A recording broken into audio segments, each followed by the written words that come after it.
December 3, 2023 ఈరోజు December 3, 2024 కరెక్ట్గా ఒక సంవత్సరం క్రితం ప్రజల ఆకాంక్షలకు అనుగుణంగా తెలంగాణలో ప్రజాప్రభుత్వం ఏర్పడ్డది. కాంగ్రెస్ పార్టీ శాసనసభ్యులుగా మెజార్టీ విజయం సాధించినాం. ఈ సందర్భంగా గత సంవత్సరం నుంచి జరిగిన పరిపాలనకు సహకరించిన ప్రజలందరికీ, సంవత్సరం క్రితం కాంగ్రెస్ ను బలపరిచి గెలిపించిన ప్రజలందరికీ హృదయపూర్వకంగా తెలంగాణ ప్రభుత్వం పక్షాన, తెలంగాణ కాంగ్రెస్ పార్టీ పక్షాన ధన్యవాదాలు తెలియజేస్తున్నాను.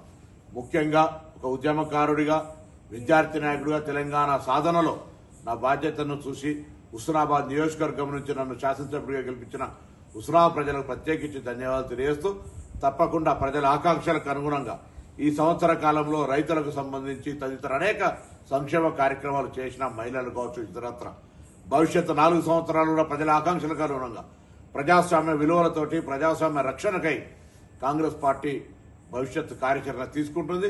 ఇందుకు ప్రజలు ఏ విధంగానైతే గత సంవత్సరం ఆశీర్వదించినారో భవిష్యత్ కాలంలో కూడా ప్రతిపక్ష రాజకీయ కుట్రలను తిప్పికొట్టి దుష్ప్రచారాన్ని నమ్మకుండా కాంగ్రెస్ పార్టీని ఆశీర్వదించి బలోపేతం చేయమని, రాబోయే కాలం లోపల తప్పకుండా ప్రజల ఆకాంక్షలకు అనుగుణంగా ప్రభుత్వాన్ని అందిస్తామనే మాటతో అందరికీ మరొకసారి ఈ సంవత్సర పదవి కాలం లోపల కాంగ్రెస్ ప్రభుత్వ పదవి ఒక సంవత్సరం అవుతున్న సందర్భంగా ప్రతి ఒక్కరికి పేరు పేరున ధన్యవాదాలు తెలియజేస్తూ పొన్నం ప్రభాకర్.